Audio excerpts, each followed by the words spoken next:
Welcome everyone. My name is Caitlin Kunkler with the Open Media Foundation. Today's live stream is about streaming and archiving.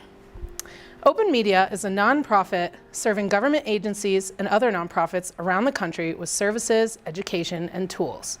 Our mission is putting the power of media and technology into the hands of the people. We do this by teaching tons of classes, like this one, and also by building websites and producing all kinds of videos. Here in the heart of the Santa Fe Arts District, we operate Denver Open Media, providing public access to the airwaves for community members. We also support nonprofits and governments with video streaming and archiving. Coming up, Gavin Dahl will show you how to use the Open Media Project to take transparency to a new level. Our innovative software empowers you to make the archives of your public meetings easier for constituents to access. Then stay tuned for Brandon Stiller, who heads up our production department. He will show you solutions for getting started with streaming your public meetings live using free and low-cost tools like YouTube Live and Wirecast. But first, here's Gavin. Hey folks, thanks for tuning in. I'm Gavin Dahl, and I want to start today by thanking SIPA, the Statewide Internet Portal Authority. We're really excited to be partnering with them as their first nonprofit. The executive director of SIPA is Jack Aerosmith, who is a former county clerk in Douglas County here in Colorado. And he and SIPA support hundreds of local agencies throughout the state with their technology solutions, everything from payment processing to Salesforce, and now with video streaming and archiving. Basically the Open Media Project is one of the ways that Open Media kind of acts out this mission that we talked about, getting the power, the tools for media and technology into the hands of the people.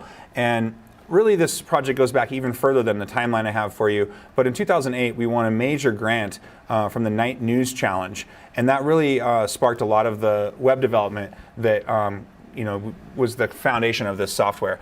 We customized for the Colorado channel, which provides gavel-to-gavel coverage of the Colorado General Assembly. Now this is a pretty unique situation because with the Colorado channel, we actually manage all of the production aspect as well as running the website itself. So you can click in and watch all of the activity at the state legislature and not only watch those videos, but jump straight to particular bill discussions. You can see when I click that timestamp, House Bill 1381, Representative right ahead to talk concerning health insurance coverage for the early detection so the of Colorado cancer. channel is kind of our high-profile, statewide work we do with the OMP. Our first local government was the city of Thornton, The question is the and they passage had of been House Bill using 1381 on third reading which and is final passage. Seeing no discussion, Mr. Kohler, please open the machine and members proceed to vote. Granicus is a corporate, commercial provider of government meeting video archiving, and they, for various reasons, wanted to switch to a nonprofit solution. And so the City of Thornton and the state legislature were our first two clients. And then we deployed the City of Louisville and a handful of other local governments around Colorado these past 2 years. We've worked with small towns like the town of Basalt, bigger counties like Pitkin County up in the Aspen area.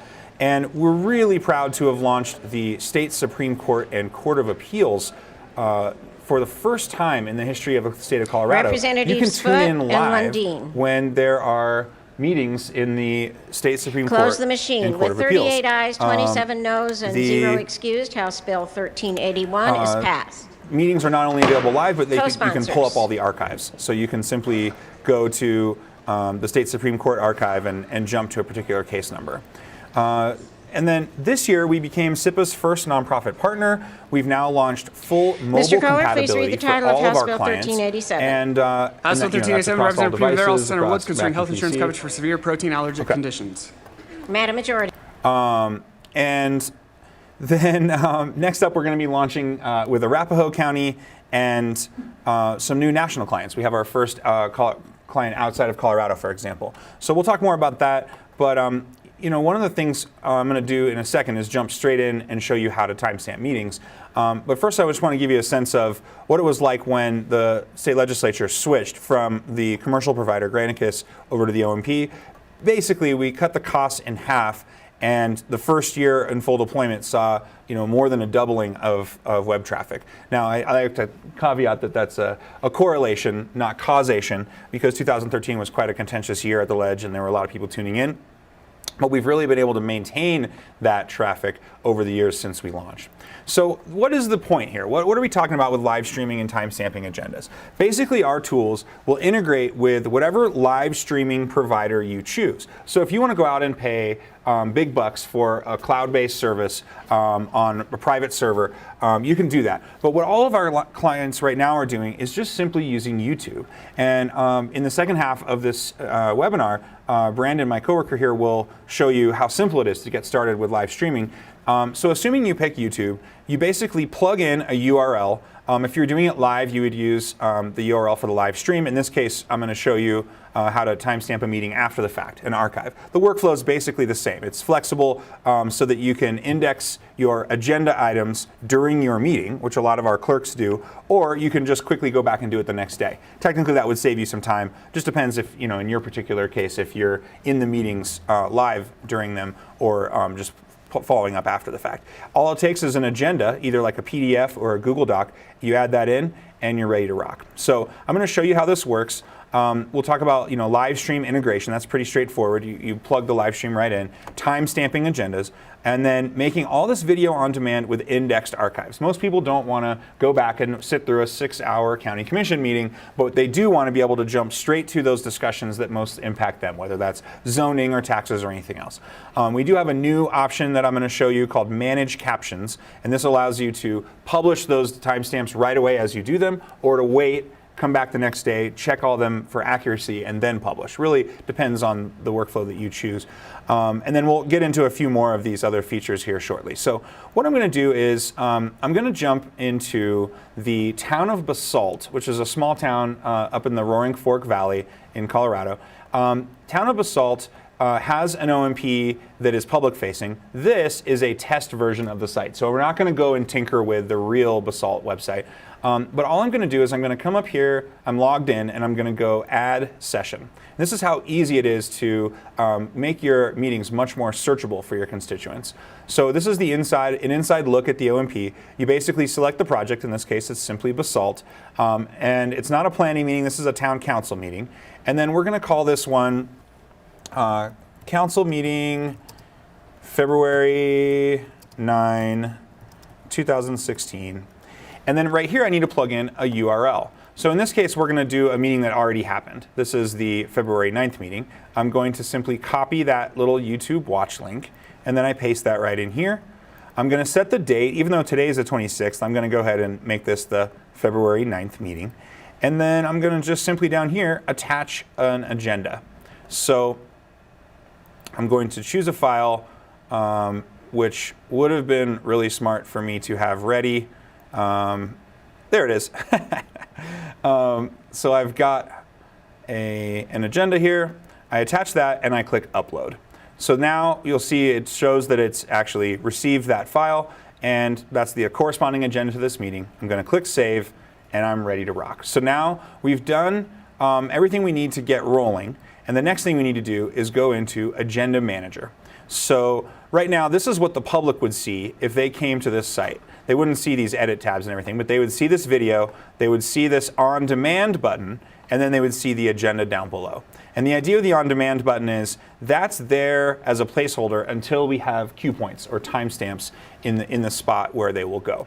So what we're going to do is we're not going to sit through the whole meeting, but we're going to just take a quick look at how the Agenda Manager works. So you'll notice as soon as I clicked into the Agenda Manager, we saw all of the items from the agenda for this meeting popped into here. They populated. We call this parsing. The OMP will parse any standard calendar agenda format. In your case, if you use one dot or one parenthesis or A, B, and C, whatever format you use, we'll just set a rule in the OMP, and then we'll go and grab what we need to grab. So in this case, I'm going to hit play on the video, and basically what I'm going to do is what we're doing here is we're pretending that this meeting already happened. So we're doing this after the fact. It's the same workflow if you were going live. If you were going live, you would click the Apply to Live Broadcast button and you would start the timer, and then all your timestamps would have a time on them. In this case, we're going to do this. We're doing this after the fact. So I'm not going to sit through the whole entire meeting with a real clock ticking. I'm just going to jump ahead and go, okay, so here comes the call to order. And as soon as that comes in, I just move the item over. In this case, I am going to do manual timestamps because we're, after the fact, we're not running the timer. But it looks like her call to order is around 7:25, and then she's going to do roll call. So you get the idea here. You just simply timestamp items. If the timer is running, because we're in a live meeting, then it would take those times right as they happen. So that's pretty straightforward. I'm not going to make you guys sit through an entire meeting timestamping, but it's really simple to get that going. And then over here we have the ability to add items manually. So perhaps Mayor announces resignation. That would be very sudden, right at the beginning of the meeting. We would just mark that item and then set a time. So let's just pretend that happened at 17:58. So you get the idea. It's pretty straightforward, and as you go throughout the meeting, you just bring your items over. And now let's pretend that we're done timestamping. That was the end of the meeting.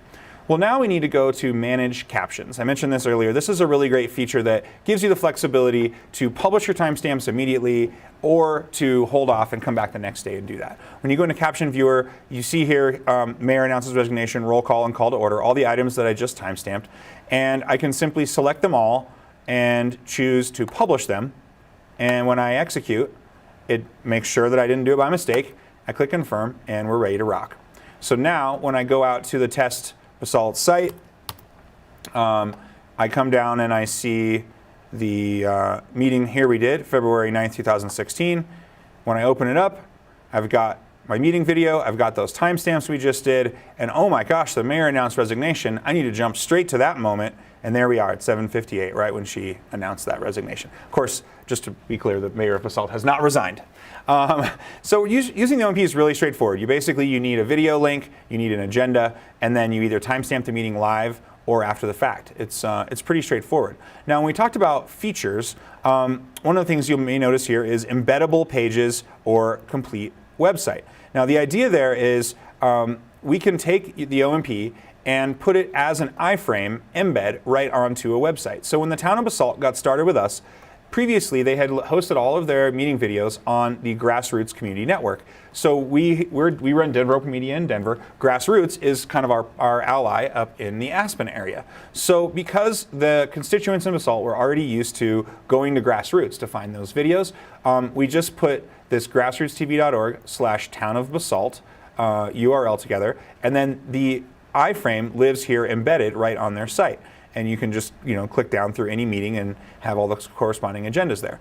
But we also offer a standalone site. So with the city of Thornton, they have their own government channel 8, and the city website, they didn't want to just have an embedded iframe. They wanted to have not just their meetings, but all of their video content available on one standalone website. So from their city homepage, they send folks to this page, thornton.ompnetwork.org. So the idea here is that you can tune in to their government channel at all times, and they have all of their meetings archived just like we saw with Basalt. So with our basic OMP membership, you can do this either way. You can have a standalone site or an embed like you saw with Grassroots. And one other thing I should mention is if you are in a situation where your agency is going to be streaming multiple meetings at once, let's say that you cover a state legislature and you have House and Senate floor activities at the same time, then you'd want to kind of bump it up a notch to our little bit more advanced OMP.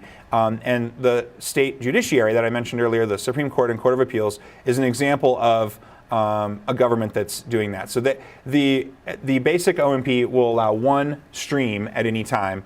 If you want to use the advanced OMP, that will get you the opportunity to have, for example, 3 simultaneous streams. So right this minute, both of the Court of Appeals courtrooms at the judiciary are live webcasting, and so they can do all 3 on one OMP. But you can see we're still on the court's website. This is an embed of that more advanced version of the OMP. A couple other quick notes here. Searchable automated transcriptions. We're really excited about this because we all are moving in a direction of doing more for ADA compliance, whether that's closed captioning or providing interpreters. In the meantime, while a lot of us would love to do that, we know that it's very cost prohibitive. Our budget at the Colorado channel the cost to do captioning for the House and Senate of the legislature would be more than our entire current budget. So for right now, that's not an option. Searchable automated transcriptions are kind of an exciting new feature coming around the corner from YouTube. And the judiciary is the first of our client websites where we've enabled this in beta. And the idea here is that if you search a keyword, let's say fracking, you can, oh wait, fracking is not a good example. Let's say you search oil. All of these cases are ones where in the automated transcript that YouTube spit out for us, we know that these attorneys used the word oil when they were giving their oral arguments. So you can simply click on the result in the search tab, and it takes you not only to that meeting, but to the exact moment in the meeting where someone uttered the word that you're searching. So that automated transcription is a really cool kind of next level of searchability that we're developing. We have a lot of other great ideas in the hopper, but the OMP is not vaporware. This is tested and tried and true. And so that automated transcriptions thing is kind of the only beta thing I'll show you today. But we are also working on other ways to make it so you can search not just by bill or by keyword, but maybe you want to search your district or you want to search your legislator, that kind of stuff. We're working on that. So I mentioned mobile compatibility. We're now all the OMPs, whether they're standalone or embedded, are mobile compatible across Mac and Android devices. And we also have responsive design. And I just want to give you an example of what that means. If I go to Pitkin County, let's see here, pitkincounty.com, is that right? Yeah. And so you see how they have watch meetings right in the center of their page. When we click watch meetings, we get to their OMP embed. So here's the iframe of their OMP. And it looks like they're live right now. And so all that responsive design means is as you move the page, the OMP tool will be responsive to what size your browser is. And that just means for both mobile and other handheld devices, you're going to be in good shape with the OMP. So I talked about our features. I talked a little bit about our clients. I mentioned that we have the state legislature and the state Supreme Court. We have a handful of cities, towns, and counties. We've just signed up Arapahoe County, which is the biggest county in Colorado we've worked with yet. So they'll be launching this summer. And with both the judiciary and the Arapahoe County as examples, these are folks who've never had cameras recording their meetings in the past. And so it's really, for them, a big leap forward. We're not just turning cameras on, we're making it so you can search through and find exactly what you're looking for. And the last thing I wanted to mention about this is Lane Council of Governments in Oregon. This is our first client outside of Colorado, and we have quite a few more that we're talking to. So we really are ready to take this project national, which is very exciting. I mentioned before about Granicus. If you are someone who's already done this kind of work before, and you're kind of stuck with a commercial provider that you're looking to find an alternative, we have done these migrations now. Generally, we can do a migration for you for less than $2,500. Kind of just depends on how many years of archives and how many types of meetings. But for around $2,500, we can migrate all of your videos, agendas, and even all that timestamp metadata. We've just been working. We've finished City of Littleton, and we're just finishing off Pitkin County now. So really excited about folks who have been looking for a less expensive, more responsive alternative, and it's particularly getting a chance to work with a nonprofit like us. So we do help both those folks who've never had a camera in their chamber before and those folks who've been doing it for years and are ready for a change. So the last thing I just want to say is, basically be in touch with us. If you'd like more info, you can reach out to Caitlin, or the next time you meet with Beth Justice or Mike Watley or Jack Aerosmith, our friends from SIPA, you can simply ask them for a quote. So now that you know how to integrate agendas into your videos and add cue points or timestamp either during live or during the meetings or the next day, the OMP workflow is flexible based on your needs. But what if you don't already shoot video of your city council or school board meetings? Or what if you're airing these meetings on TV, but you don't stream them online? Well, Brandon Stiller, who runs our production department, he will show you how to get that started. Awesome, thank you, Caitlin. Hello, I'm Brandon. As Caitlin said, I run the video production department here at Livestreaming. In addition, I help manage the Colorado channel, so we get to sit in on that action on a daily basis.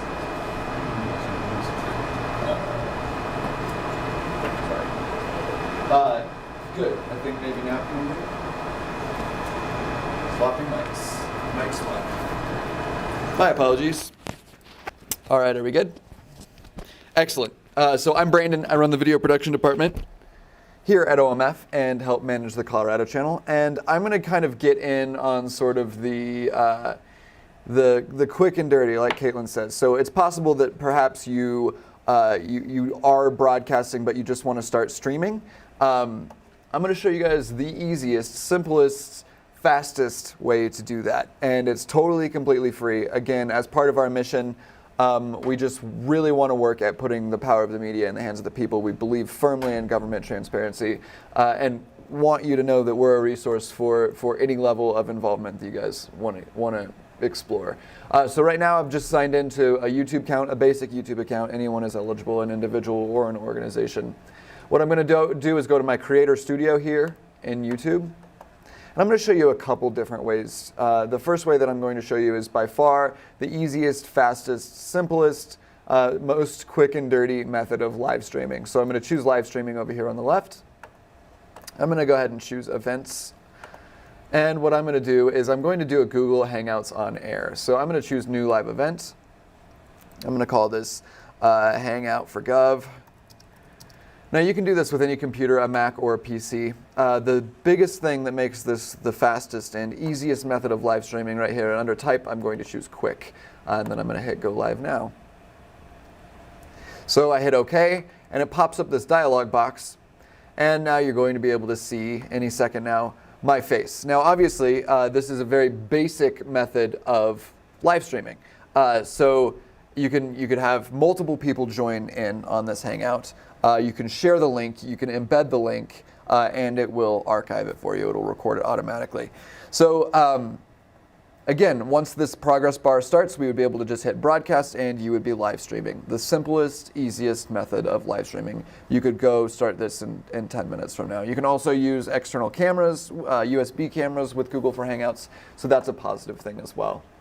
What takes a little bit more time and is sort of a step up, but still free, is using a program in conjunction with YouTube Live called Wirecast. We're going to show you really quickly how to use the free version of Wirecast so that you can start streaming slightly more complex shows with HD cameras and various audio sources and slides and things like that. Very quickly and very easily. It's going to seem like a lot of steps, but really it's just a few clicks. So in the same place in my my video manager here, under my video manager and live streaming and events, I'm going to go ahead and choose new live event. I'm going to call this government live streaming. And right here, instead of doing quick, I'm going to choose custom, and this is going to give me a few more options. And I'm going to walk through some of these options really quickly.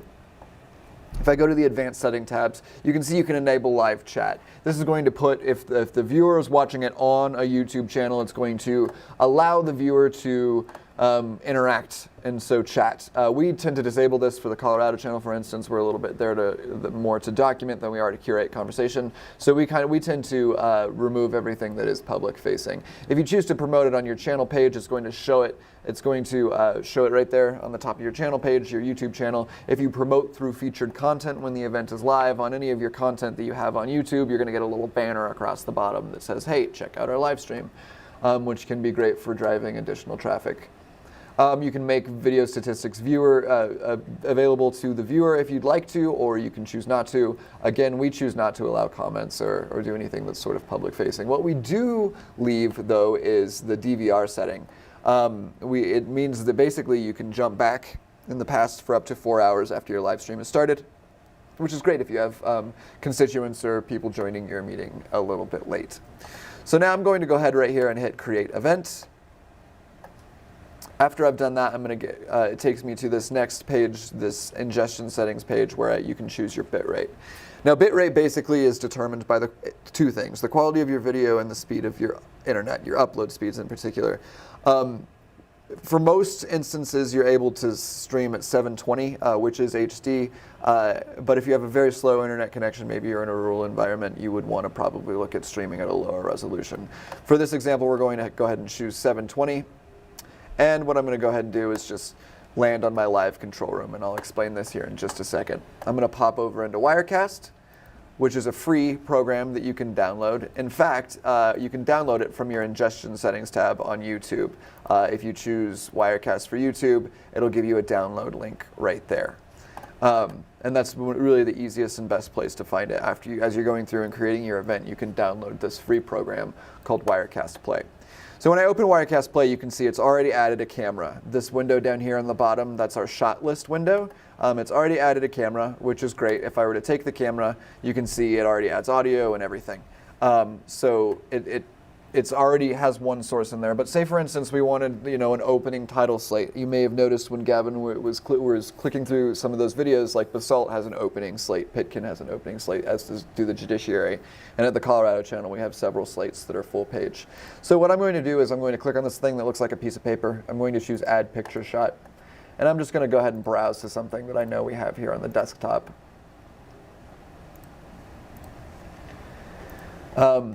And here we are. We just have this opening slate. Actually, it's a closing slate, but that's okay. You can add as many of these as you'd like to your show. And what you can do is create a show where you switch between your main camera and your slides. With this version of Wirecast, it is free, so you're limited to one camera. But for a couple $100, you can get the upgrade and you can add more cameras and have a few more options and access to some of these other things like multiple layers for lower thirds and things like that. Basically, once you've got this set up, what you can do is choose stream, and it's really very simple. You remember the event that we created in YouTube. I'm just going to choose authenticate here, log in with my password, and I'm going to let it allow access, and it's going to fetch a list of events, and I called it Gov live streaming. I can hit OK, and now I can choose stream again, and it's immediately going to start sending the signal to YouTube. What this is doing is it's taking our video signal that we're creating from the shots in our shot list, it's converting it to something that YouTube can understand. So not only is Wirecast a video switcher, but it's a video encoder as well.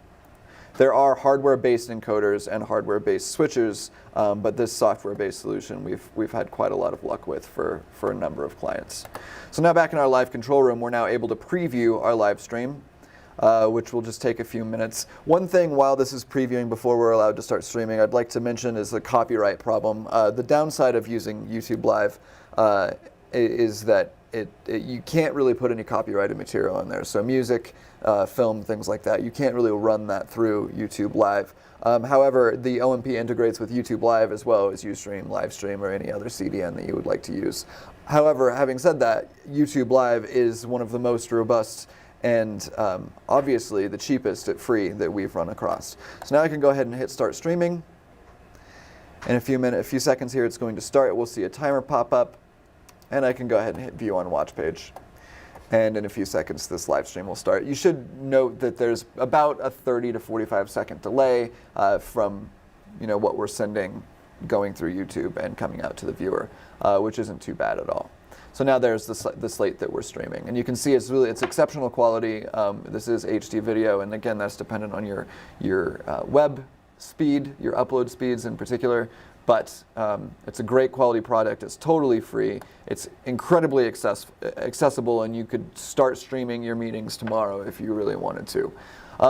That's it from the YouTube and Wirecast world, and we do encourage you to take a look at it and just experiment with it. Try streaming a meeting or two and see how it goes.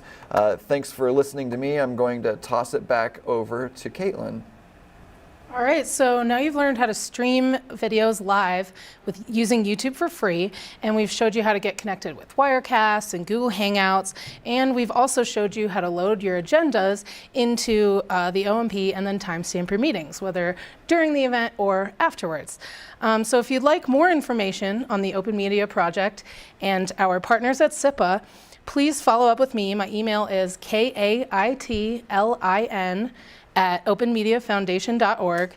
Again, my name is Caitlin Kunkler, and thanks to Gavin and Brandon for helping me out today and our crew here in the Learning Lab, and we will see you guys next time. Thanks.